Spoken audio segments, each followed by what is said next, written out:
OC Swapan তো তার অপকর্মের শাস্তি পেতে যাচ্ছে, কিন্তু আপনি, আপনার শাস্তি কে দেবে? জি, একজন ডাকাতের মা আর স্ত্রীকে কেউ নিজের বাড়িতে এমনিতে রাখে না। নিশ্চয়ই আপনার সাথে রাজার কোনো সম্পর্ক আছে। নিশ্চয়ই আপনি রাজা সম্বন্ধে এমন কিছু জানেন যা পুলিশকে বলেননি। আমি বলিনি এই জন্য যে আমি ওর সম্পর্কে সব জানি। কি জানেন আপনি? আমি জানি কিভাবে রাজার ভাইকে নির্মমভাবে হত্যা করা হয়েছিল। আমি জানি কিভাবে একজন সম্মানিত মহিলাকে ভরা মজলিসে গ্রেফতার করা হয়েছিল, চুল কেটে তাকে অপমানিত করা হয়েছিল। সেই মহিলা ছিল রাজার মা। ওই মহিলার চোখের শূন্যতা আমি দেখেছি, ওই মহিলার আত্মচিৎকার আমি শুনেছি, আর শুনেছি বলেই বলছি, দোষ রাজার নয়, দোষ আমাদের।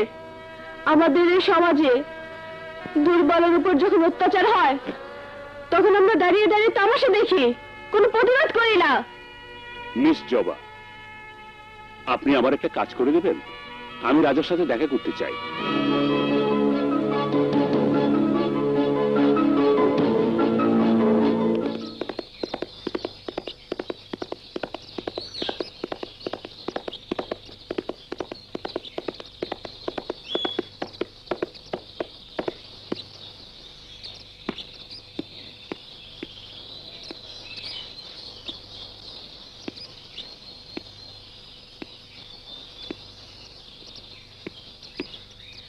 আমায় ডেকেছেন? ডাক্তার জবা তোমার সম্পর্কে আমাকে সব বলেছে।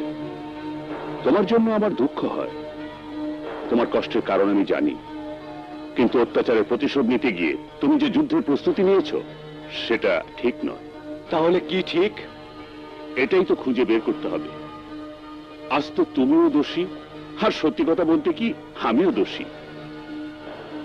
তুমি চৌধুরীদের শেষ করে দিতে চাও আর আমি ডাকাতদের, কিন্তু আমি চাইলেই দুনিয়ার বুক থেকে ডাকাতরা শেষ হয়ে যাবে না, আর তুমি চাইলেই দুনিয়ার বুক থেকে আলতাফ চৌধুরীরাও শেষ হয়ে যাবে না। কোথায় যেন একটা গন্ডগোল আছে, কিন্তু তাই বলে হিংসে বিদ্বেষ করেও কোনো লাভ নেই। অত্যাচার বন্ধ করতে চাইলে পুরো সমাজকে বদলাতে হবে, কিন্তু এই সমাজ জঙ্গলে বসে বদলানো সম্ভব নয়। তাই তাই তোমাকে ফিরে আসতে হবে রাজা। ফিরে আসবো? ওই সমাজে ফিরে আসবো যে সমাজে আলতাফ চৌধুরীরা বেঁচে আছে? অসম্ভব। রাজা, একটা কথা মনে রেখো, আমার দরজা তোমার জন্য চিরদিন খোলা থাকবে।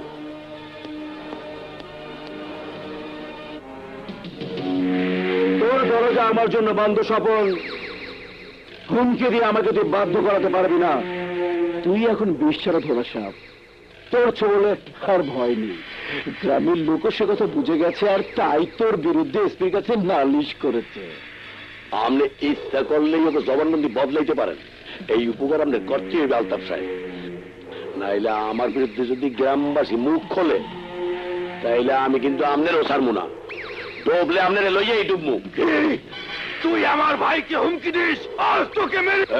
এই নিশান, স্বপন, তোর বাঁচার রাস্তা একটাই,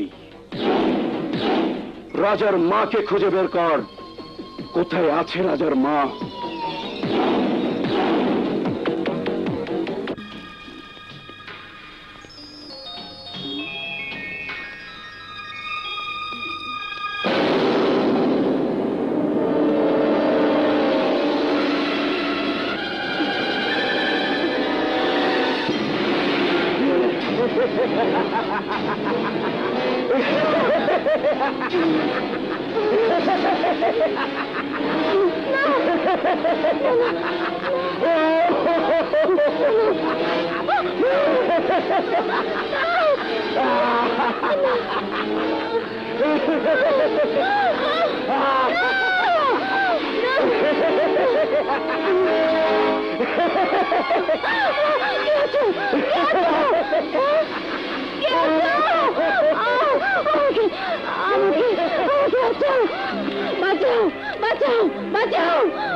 ওরা আমার ছেলেকে মেরে ফেলবে, ওরা আমার ছেলেকে মেরে ফেলবে, ওরা আমার ছেলেকে মেরে ফেলবে।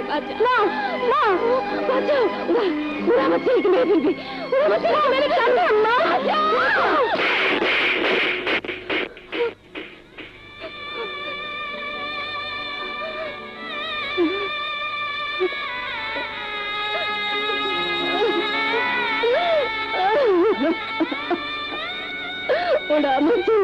ফেলেছে, আমার ছেলেকে মেরে ফেলেছে।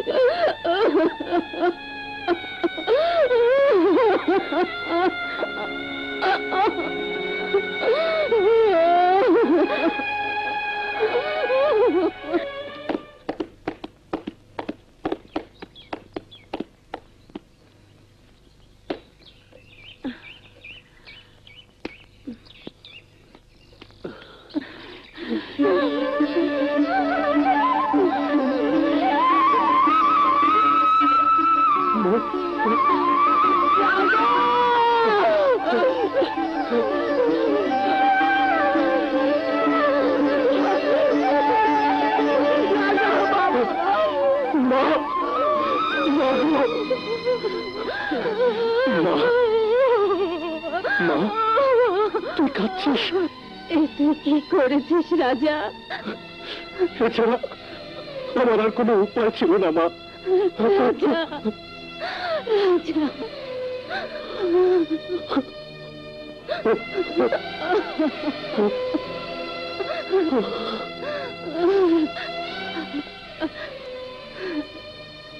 মা দেখ, তুলি কাকে নিয়ে এসেছে।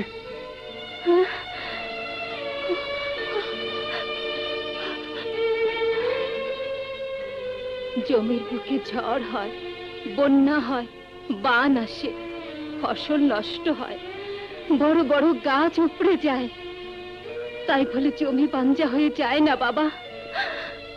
জমিতে আবার নতুন করে ফসল হয়, নতুন করে জীবন শুরু হয়। যতদিন আলতাফ চৌধুরী বেঁচে আছে ততদিন আমার জীবন আবার নতুন করে শুরু হতে পারে না মা। তোর মনে কি আগুন জ্বলছে আমি জানি, কিন্তু তুই আমার বেঁচে থাকার একমাত্র অবলম্বন। তোর কিছু হলে আমি কে নিয়ে বাঁচবো? ফিরে আয় রাজা, তুই ফিরে আয়। না মা, ফিরে আসতে আমি আর পারবো না, কিন্তু তোমার কোলে আজ আমি তুলে দেব আমার সন্তান। আমার আমার দাদু ভাই, ওরে সোনা, ও সোনা দাদু। মা, আমার যা হয় হবে, কিন্তু আমি চাই আমার সন্তান যেন নিরাপদে থাক। আর আমার সন্তান আসে মা। রাজা, আমি তোকে বাধা দেব না বাবা, কিন্তু মনে রাখিস আমি তোর পথ চেয়ে থাকবো রাজা।